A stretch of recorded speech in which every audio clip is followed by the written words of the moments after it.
주신 하나님 말씀 신약 성경 히브리서 5장 11절에서 6장 12절까지 말씀입니다. 신약 성경 357면에 있습니다. 한 절씩 교독하실 때 살아계신 하나님의 음성을 들으시기 바랍니다. 멜기세덱에 관하여는 우리가 할 말이 많으나 너희가 듣는 것이 두나무로 설명하기 어려우니라.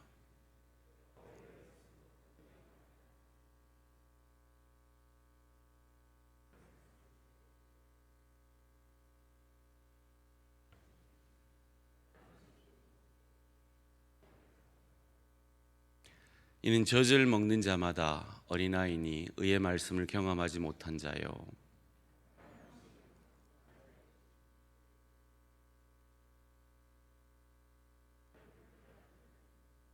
그러므로 우리가 그리스도의 도의 초보를 버리고 죽은 행실을 깨끗 회개함과 하나님께 대한 신앙과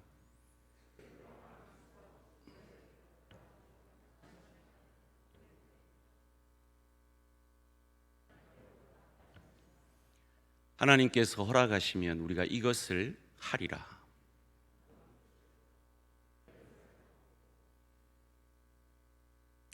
하나님의 선한 말씀과 내세의 능력을 맛보고도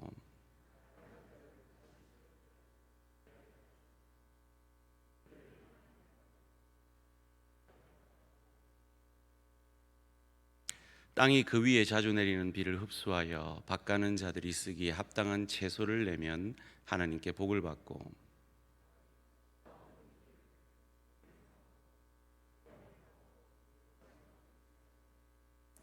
사랑하는 자들아, 우리가 이같이 말하나 너희에게는 이보다 더 좋은 것 곧 구원에 속한 것이 있음을 확신하노라.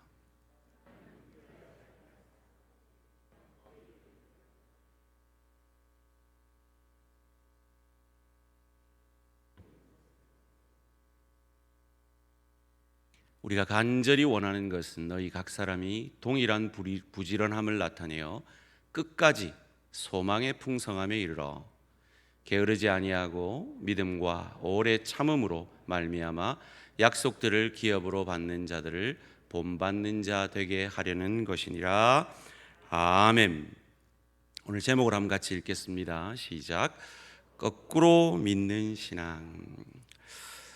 우리 성도님들, 여러분의 인생의 시간 경험들을 통해서 아마 잊혀지지 않는 여러분만의 신앙의 경험 그리고 말씀의 교훈들이 있을 줄 믿습니다. 저는 제 인생에서 아주 큰 영향을 미친 어찌 보면 별것 아닐 수 있지만 또 어떻게 보면 참 신앙의 새로운 각도를 깨닫게 된 두 가지 사건이 있습니다. 첫째는 제가 고3 때 저희 교회 그 장로님이시자 교사하셨던 우리 담임 선생님께 기도 좀 해주세요. 저 대학 합격하게 기도 좀 해주세요. 이렇게 부탁을 드렸습니다.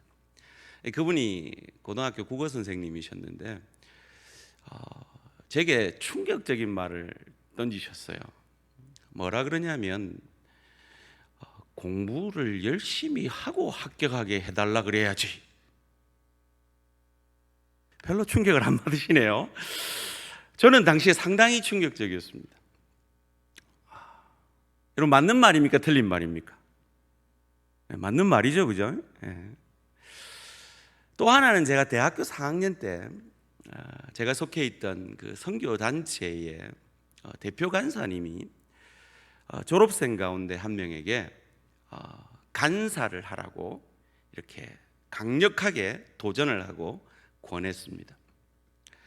그때 이 간사의 그 길, 박봉의 그 어려운 그 사역자의 길, 쉽지 않은 그 길에 대해서 망설이면서 이 4학년 학생이 간사님, 제가 기도해 보겠습니다. 이렇게 답을 살며시 이제 회피를 했습니다.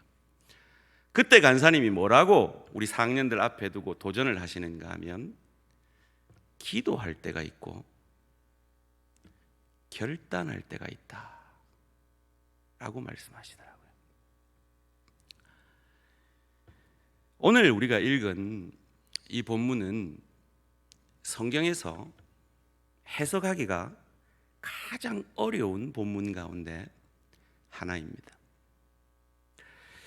특별히 히브리서 6장 4절에서 6절 말씀은 신학자들 사이에서도 이견이 분분하고, 특별히 이 구절을 어떻게 해석해 내느냐에 따라서 교단이 달라지고 신학이 달라지는 아주 어려운 구절입니다. 4절에서 6절 말씀이 이렇습니다. 한번 빛을 받고 하늘의 은사를 맛보고 성령에 참여한 바 되고 하나님의 선한 말씀과 내세의 능력을 맛보고도 타락한 자들은 다시 새롭게 하여 회개할 수 없나니 이는 그들이 하나님의 아들을 다시 십자가에 못 박아 드러내놓고 욕되게 함이라. 저와 여러분이 오늘 죽어도 천국에서 눈 뜰 걸 믿으십니까? 그런데 오늘 방금 우리가 읽은 이 본문대로 하면 중간에 저희들이 타락을 하면 어떻게 되나요? 이와 비슷한 구절이 고린도전서 3장 10절에서 15절 말씀이 있습니다. 이런 말씀인데요, 고린도전서 3장 10절에서 15절 말씀입니다. 내게 주신 하나님의 은혜를 따라 내가 지혜로운 건축자와 같이 터를 닦아두매 다른 이가 그 위에 세우나 그러나 각각 어떻게 그 위에 세울까를 조심할지니라. 이 닦아둔 것 외에 능히 다른 터를 닦아둘 자가 없으니 이 터는 곧 예수 그리스도라. 만일 누구든지 금이나 은이나 보석이나 나무나 풀이나 지프로 이 터 위에 세우면 각 사람의 공적이 나타날 터인데 그날의 공적을 밝히리니 이는 불로 나타내고 그 불이 각 사람의 공적이 어떠한 것을 시험할 겁니다. 만일 누구든지 그 위에 세운 공적이 그대로 있으면 상을 받고 누구든지 그 종적이 불타면 해를 받으리니 그러나 자신은 구원을 받되 불 가운데 받는 것 같으니라. 마치 구원이 우리의 행위에 달려 있는 것 같이 해석할 수 있는 구절이 오늘 본문 4절에서 6절까지 말씀이고 고린도전서 3장 10절에서 15절까지의 말씀입니다. 그런데 성경은 우리의 구원의 확실성에 대해서 여러 구절들에 대해서 또 이같이 말하고 있지 않습니까? 로마서 8장 35절에서 38절 말씀, 누가 우리를 그리스도의 사랑에서 끊으리요? 환난이나 공고나 박해나 기근이나 적신이나 위험이나 칼이랴. 기록된 바 우리가 종일 주를 위하여 죽임을 당하게 되며 도살당할 양같이 여김을 받았나이다 함과 같으니라. 그러나 이 모든 일에 우리를 사랑하시는 이로 말미암아 우리가 넉넉히 이기느니라. 내가 확신하노니 사망이나 생명이나 천사들이나 권세자들이나 형제일이나 장래일이나 능력이나 그 뒤에 높음이나 깊음이나 다른 아무 피조물도 우리를 그리스도 예수 안에 있는 하나님의 사랑에서 끊을 수 없느니라 라고 우리의 구원의 확실성에 대해서 말하고 있지 않습니까? 요한복음 10장 28절 29절도 우리에게 그것을 이렇게 가르쳐 줍니다. 내가 그들에게 영생을 주노니 영원히 멸망하지 아니할 것이요 또 그들을 내 손에 빼앗을 자가 없느니라. 그들을 주신 내 아버지는 만물보다 크심에 아무도 아버지 손에서 빼앗을 수가 없느니라. 이 두 관점의 차이에 대해서 우리가 어떻게 해석을 해야 하느냐 하는 것입니다.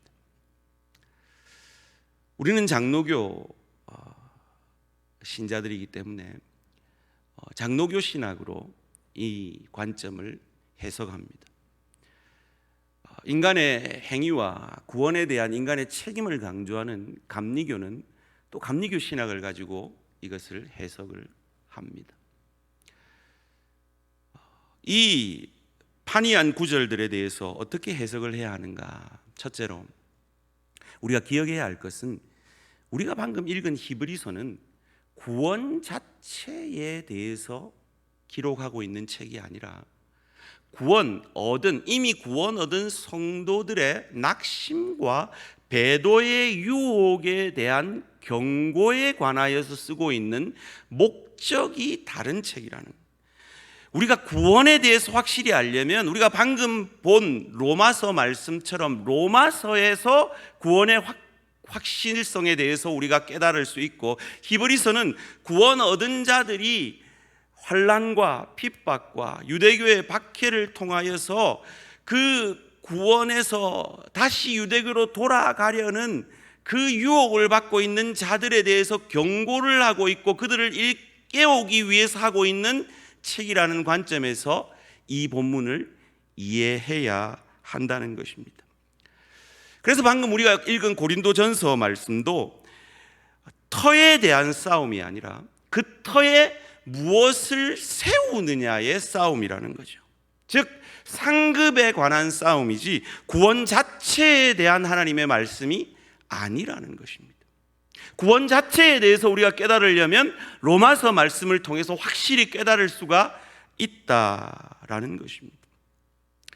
하나님이 구원의 문제를 다루실 때와 구원받은 자들을 구원의 완성에 이르게 하는 차원에서 우리를 대하실 때 다름을 우리는 출애굽 사건을 통해서 알 수가 있습니다. 출애굽 직후에 홍해를 건너기 전에 이스라엘 백성들이 엄청난 불평과 원망을 했습니다. 그런데 그때는 하나님이 아주 관대하셨어요. 구원의 문제에 대해서는, 구원 자체에 대해서는 하나님이 강권적으로 그들의 연약과 부족을 이해하시고 이끌어내셨습니다. 그런데 가나안 입성을 앞두고는 이 출애굽은, 홍해를 건넌다는 건 구원 자체, 우리가 잘 아는 대로 신분적 구원에 관한 것이라면 이 가나안에 입성하는 것은 수준 완성의 구원, 즉 천국에 입성하는 그 영화, 성화의 과정으로 이해를 한다면 그 부분에 있어서만큼은 12지파가 대표하여서 정탐꾼을 보내었는데 그 12 중에 10 정탐꾼이 뭐라 그랬죠? 저들 앞에 우리는 뭐 같더라? 메뚜기 같더라. 여호수아와 갈렙만이 저들을 우리 손에 하나님이 붙이셨다라고 고백했단 말이죠. 그 문제에 대해서는, 구원의 완성의 문제에 대해서는 하나님이 철저하게 다스리셔서 1세대 출애굽한 하나님의 백성들, 이스라엘 백성들은 여호수아와 갈렙을 제외하고는 가나안에 들어가지 못했단 말이죠. 그런데 그러면 모세가 구원을 받지 못했느냐? 아니잖아요. 우리가 모세가 구원을 받았으면 어떻게 확신할 수 있습니까? 변화산상에서 예수님과 함께 있는 모세의 모습을 보고 우리는 확신할 수가 있단 말이죠.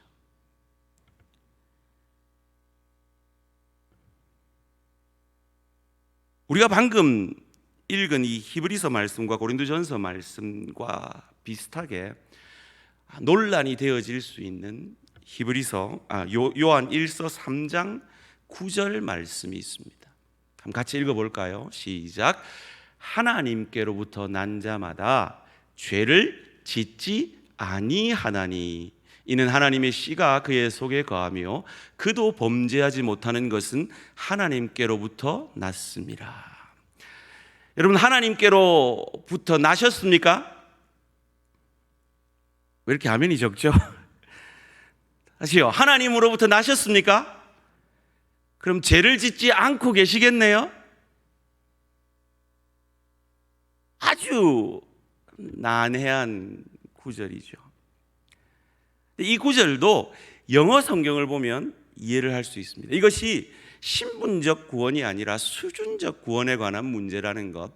No one who is born of God, 하나님으로부터 난 자는 그 누구도 will continue to sin, 계속해서 죄를 지을 수 없다.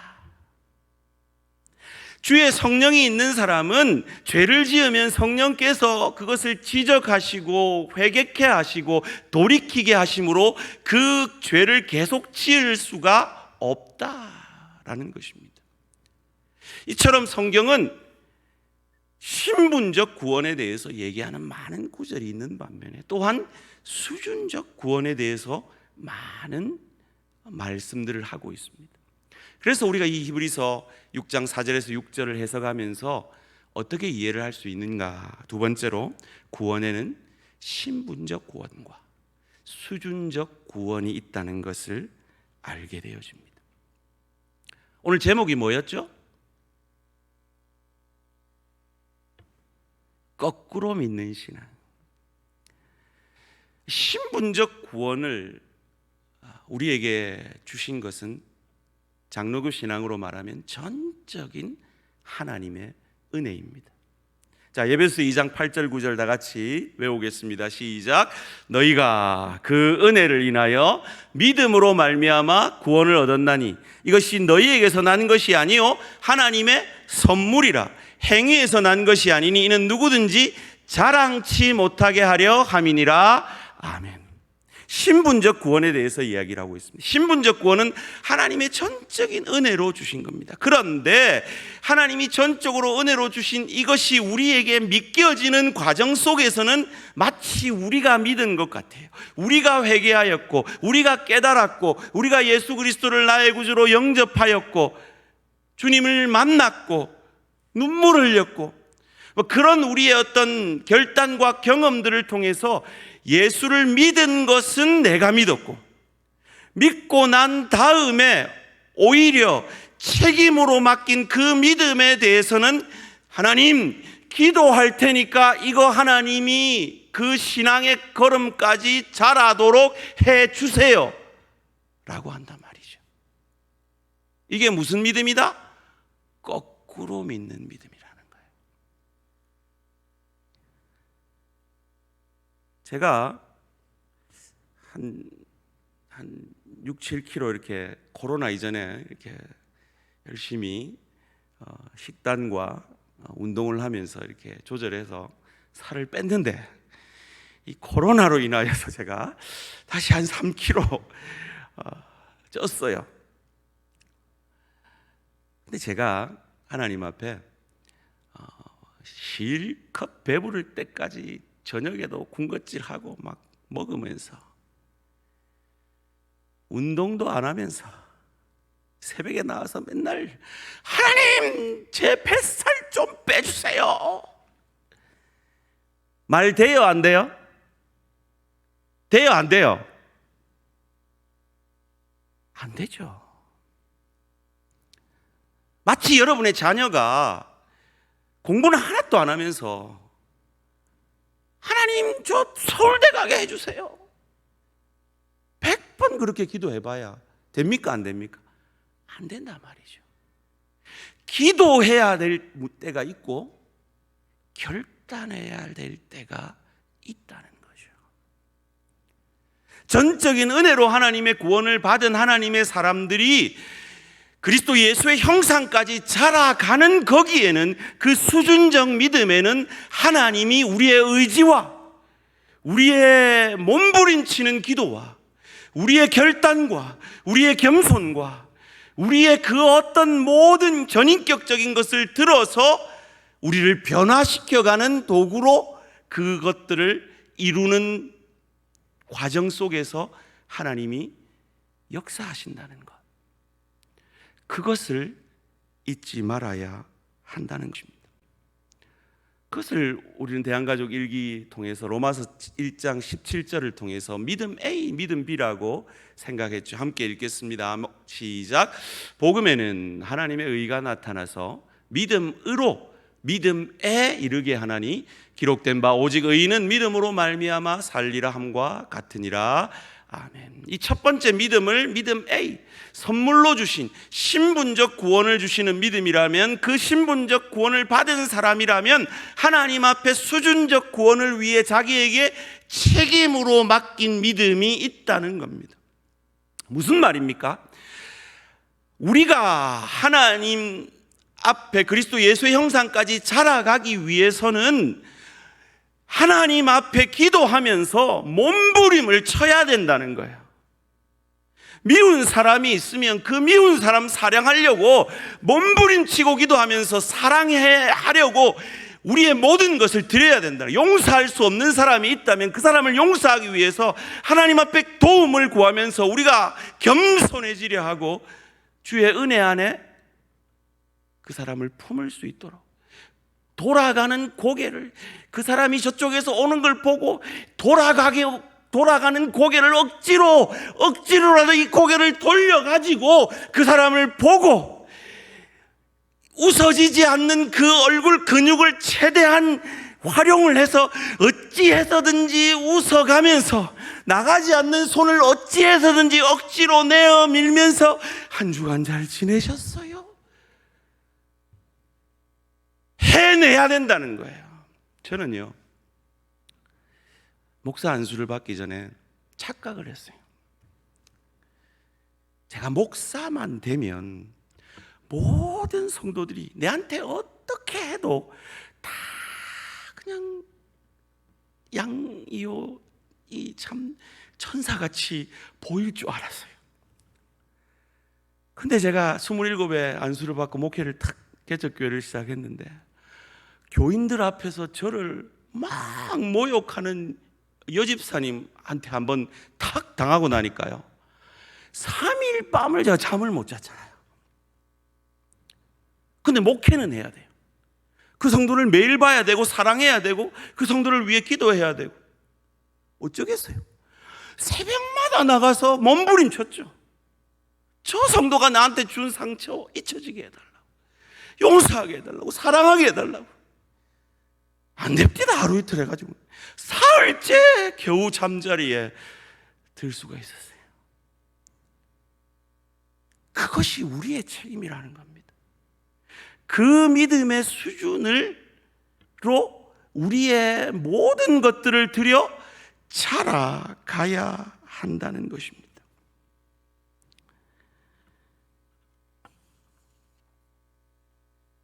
근데 이건 아무나 할 수가 없습니다. 구원받은 하나님의 사람만 할 수 있을 줄 믿습니다. 그리고 이것은 하나님이 우리를 향하여 엄청난 대접을 해주시는 겁니다. 우리를 로봇으로 아니라 인격적으로 우리를 그리스도 예수의 형상까지 우리의 마음과 우리의 생각과 우리의 정성과 우리의 몸부림을 통하여 예수의 형상까지 자라갈 수 있는, 우리만이 할 수 있는 특권입니다. 이전에 했던 기억이 있으실 텐데 우리 같이 따라해 봅시다. 우리는 공사 중입니다. 자, 옆에 분들 보고 다시 한번 고백하십시다. 불편을 드려 대단히 죄송합니다. 한마디만 더 합시다. 몸부림치고 있습니다. 기도로 우리에게 책임으로 맡기신 그 믿음 가지고 몸부림쳐야 한다는 겁니다. 그것을 오늘 본문 13절 14절에서 이렇게 말합니다. 이는 젖을 먹는 자마다 어린아이니 의의 말씀을 경험하지 못한 자요, 단단한 음식은 장성한, 영어로 하면 mature한 자의 것이니 그들은 지각을 사용함으로, 여기서 지각을 사용함으로 연단을 받아, 이 연단이란 말은 train이란 말입니다. 야구 선수들이 시즌이 개막되기 전에 트레이닝을 받습니다. 트레이닝 캠프를 합니다. 정말 입에 단내 날 정도로 뛰고 던지고 달립니다. 그 연단을 통해서 선악을 분별하는 그 능력을 너희 몸에 익힘으로 성숙한 자가 되라라고 말하고 있습니다. 그런데 이건 때로 우리에게 불가능해 보입니다. 그래서 히브리서 저자가 도입하고 있는 신비로운 인물이 있습니다. 창세기에 나오는 멜기세덱입니다. 10절 11절 말씀입니다. 하나님께 멜기세덱의 반차를 따른 대제사장이라 칭하심을 받으셨느니라.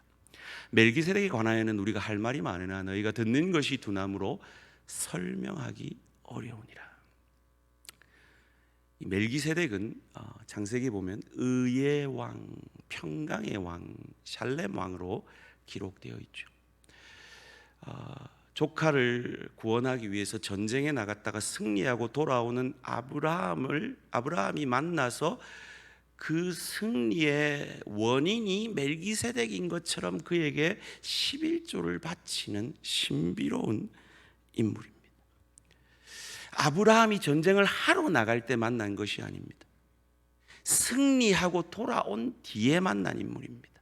창세기 14장 20절 말씀에 너희 대적을 내 손에 붙이신 지극히 높으신 하나님을 찬송하리로다 하매 아브라함이 그 얻은 것에서 10분의 1을 멜기세덱에게 주었더라. 멜기세덱도 참 신비한 인물이죠. 레위 지파가 아닌데 제사장으로 취급을 받고 레위 지파가 생기기 전 아브라함에게 11조를 받은 인물입니다. 보편적으로 오실 메시아 그리스도를 상징한다라고 말을 합니다. 그런데 이 멜기세덱은 그냥 제사장이 아니에요. 왕이요 제사장이에요. 그냥 제사장은 속죄만 관여를 할 수가 있어요. 그것도 구약의 속죄는 뭡니까? 대속죄일에 1년에 한 차례 매번 반복해서 드리는 그 제사가 연락되면 1년 동안 이스라엘 백성들이 죄사함을 받는단 말이죠. 거기서 죄사함의 수준에서 구원을 죄사함의 수준에서만 설명할 수밖에 없는 존재라는 거예요. 그런데 오실 메시아 그리스도는 그 구원을 죄사함의 수준에서 뿐만 아니라 죄사함을 넘어 승리케 하는 왕으로 오시는 메시아라는 거예요.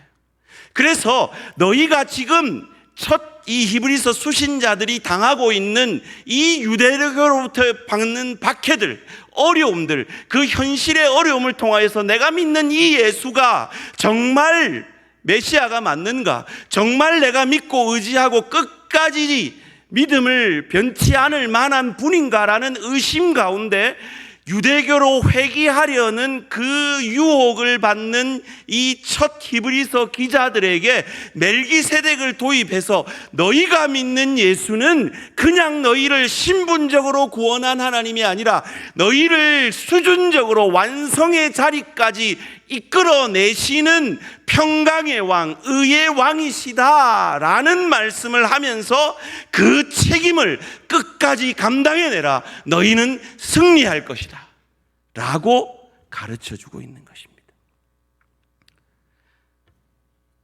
그것을 오늘 본문 1절에서 3절이 이렇게 6장 1절에서 3절에 이렇게 얘기합니다. 그러므로 우리가 그리스도의 도의 초보를 버리고 그저 내가 예수 믿으면 구원받아 라는 신분적 구원의 그 초보를 버리고 죽은 행실을 회개함과 하나님께 대한 신앙과 세례들과 안수와 죽은 자의 부활과 영원한 심판에 관한 교훈의 털을 다시 닦지 말고 완전한 대로 수준적 구원으로 나아갈지니라.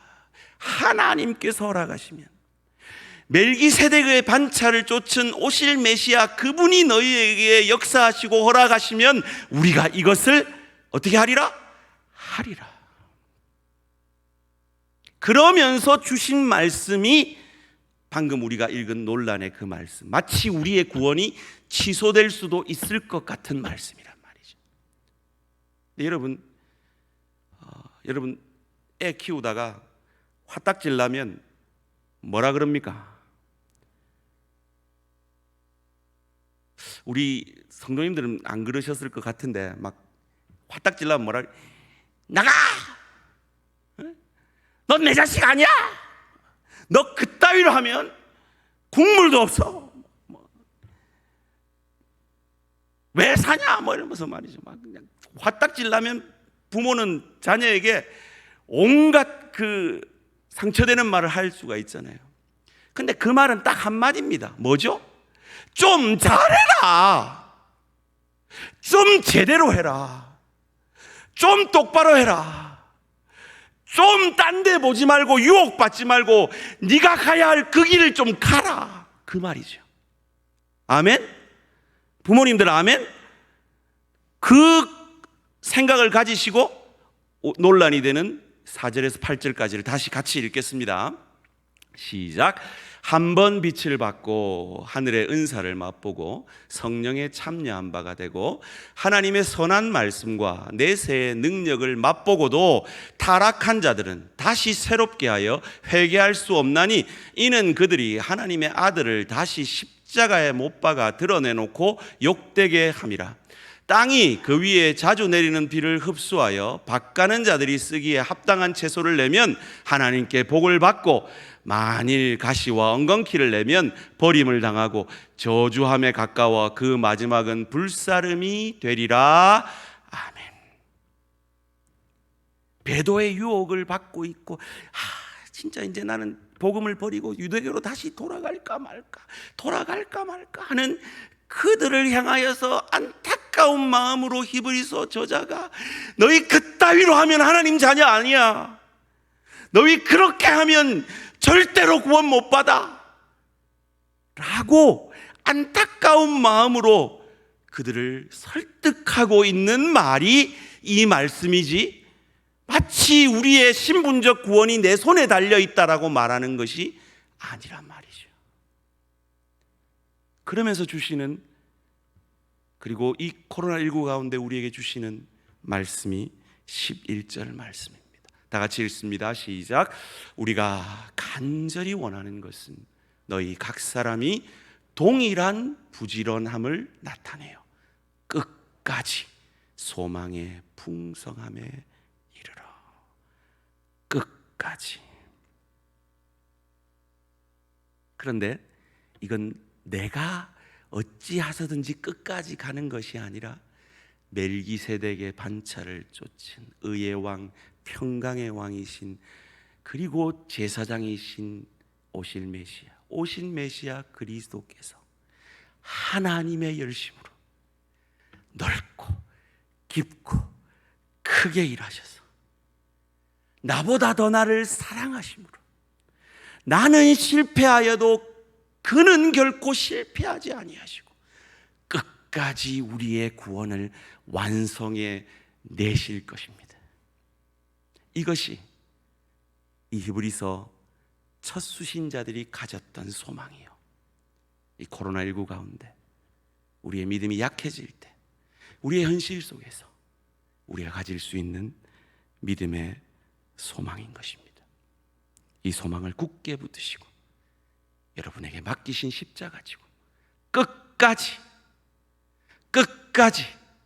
이 믿음의 길을 완주해 내시는 저와 우리 모든 성도님들 되시기를 주님의 이름으로 축원합니다.